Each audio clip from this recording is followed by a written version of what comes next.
नमस्कार,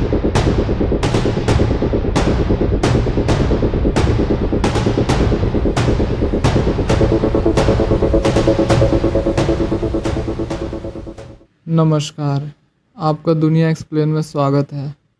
कहा जाता है कि किसी भी देश का भविष्य वहाँ के युवा तय करते हैं, लेकिन जब वही युवा अपने हक के लिए सड़कों पर उतर आए, तो यह सिर्फ एक प्रोटेस्ट नहीं, बल्कि एक बदलाव की शुरुआत होती है।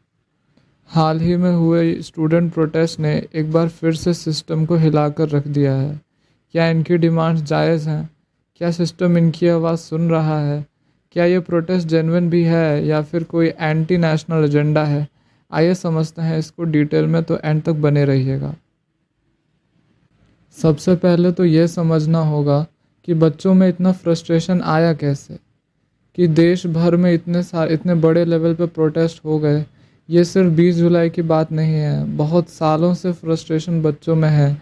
मेनली जो पेपर लीक्स हो रहे हैं और जो गवर्नमेंट एग्ज़ाम्स में जो इरेगुलरिटीज़ आ रही है, ये सारी चीज़ों की वजह से। Paper leaks.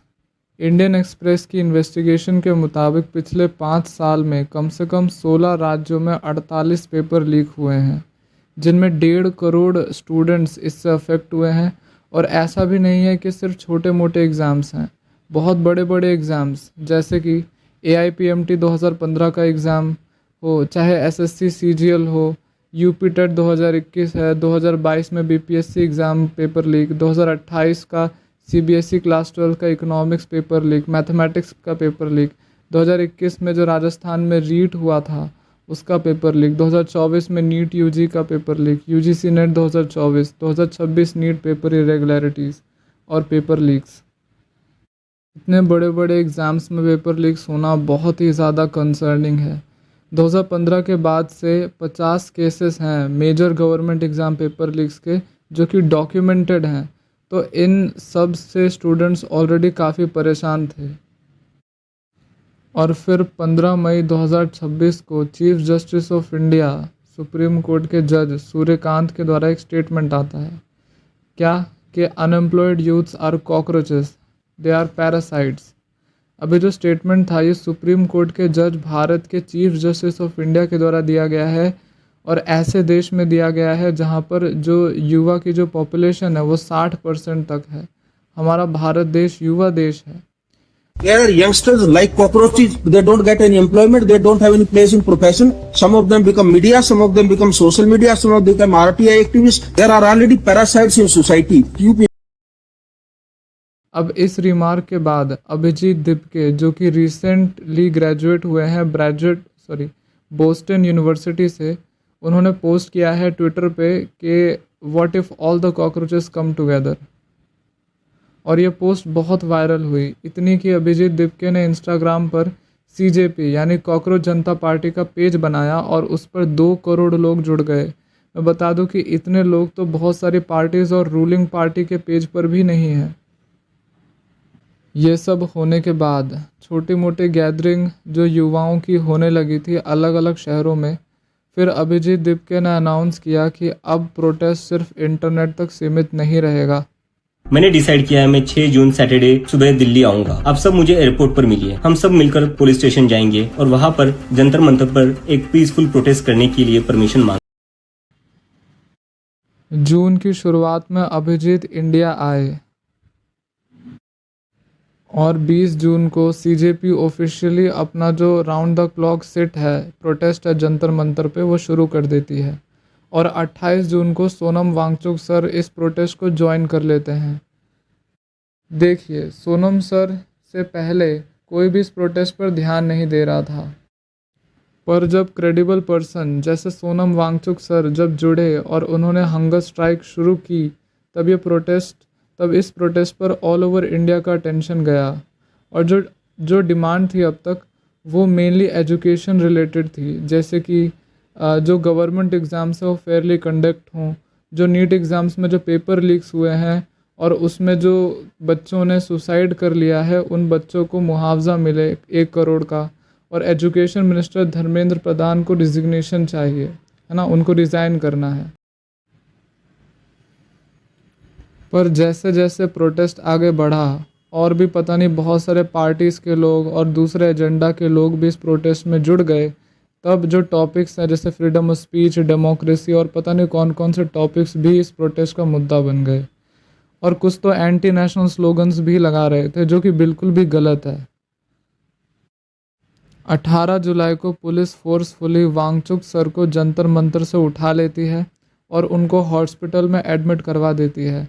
21 दिन के हंगर स्ट्राइक के बाद 20 जुलाई को हज़ारों की तादाद में लोग संसद की तरफ चलने लग जाते हैं और वहाँ पर नारा दिया जाता है, चलो संसद। और वो सब पार्लियामेंट की तरफ बढ़ने लगते हैं। और जैसा कि आपको पता होगा कि पार्लियामेंट में जाना विथआउट परमिशन इलीगल है, तो पुलिस फोर्स और आरएएफ यानी रैपिड एक्शन फोर्स ने क्या बोलते हैं उनको रोकना शुरू किया। तब हमको पुलिस ब्रुटैलिटी के भी सीन्स देखने को मिले हैं, जैसे कि लाठी चार्ज किया गया है, टीयर गैस दिया गया है और बहुत सारी चीज़ों का इस्तेमाल किया गया है। और जब इस ब्रुटैलिटी की वजह से जो बच्चे हैं वो सुप्रीम कोर्ट गए और 22 जुलाई को सुप्रीम कोर्ट ने उनसे कहा कि हमारा टाइम वेस्ट मत करो आप। तो स्टूडेंट्स को लगा कि यार हमारे साथ इतनी ब्रुटैलिटी हुई है, 15-16 साल के बच्चों के ऊपर भी बहुत सारे ब्रुटल तरीके से उनको मारा गया है और कोर्ट कह रहा है कि हमारे पास समय ही नहीं है।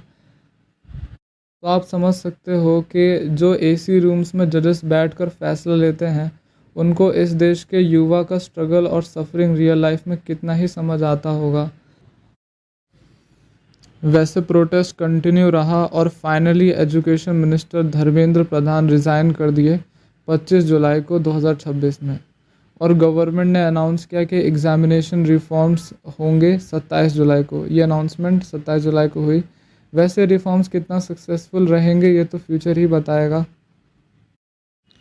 वैसे इन रिफॉर्म्स में मेनली जो कॉस्ट है, अगर आप कोई व्यक्ति पेपर लीक करता है तो उसको 10 करोड़ का फ़ाइन देना पड़ेगा और 10 साल की सज़ा हो सकती है। ये सब प्रावधान किए गए हैं और भी बहुत सारे रिफॉर्म्स होंगे, ये तो फ्यूचर बताएगा कि कितने सक्सेसफुल रहते हैं। अब थोड़ा अभिजीत दिपके जो कि सीजेपी यानी कॉकरोच जनता पार्टी के फाउंडर हैं, इनके बैकग्राउंड के बारे में थोड़ा जान लेते हैं। ये महाराष्ट्र से हैं और इन्होंने पुणे में जर्नलिज्म पढ़ा है। बोस्टन यूनिवर्सिटी यूएसए से पीआर की डिग्री ली है और सीजेपी से पहले आम आदमी पार्टी के लिए सोशल मीडिया और पॉलिटिकल कम्युनिकेशन इन्होंने किया है। तो अभिजीत दिपके के लिए पॉलिटिक्स और मीडिया हैंडलिंग अच्छे से समझ में आती है इनको। पर सबसे कंसर्निंग बात तो ये है कि दिपके के पुराने सोशल मीडिया पोस्ट अगर आप देखोगे तो कश्मीर सेपरेटिज़म, उमर खालिद और आर्टिकल 370 को लेकर काफ़ी कंट्रोवर्शियल व्यूज़ हैं। ये कश्मीर सेपरेटिज़म की बात करते हैं, इनके पुराने पोस्ट में ये सब है। और जो अभी रिसेंटली जो प्रोटेस्ट हुए थे उनमें काफ़ी एंटी नेशनल स्लोगन्स भी दिए गए हैं। तो मुझे ऐसा लगता है कि प्रोटेस्ट का जो मुद्दा था वो काफ़ी जेन्युइन था और मेरा फुल सपोर्ट है। एजुकेशन रिफॉर्म्स होने चाहिए, पेपर लीक्स बंद होने चाहिए, पर जो सीजेपी यानी कॉकरोच जनता पार्टी की जो लीडरशिप है मैं उन्हें सपोर्ट नहीं करता। वैसे आपको वीडियो कैसा लगा आप कमेंट सेक्शन में ज़रूर बताएं और तब तक के लिए थैंक्स फॉर वॉचिंग।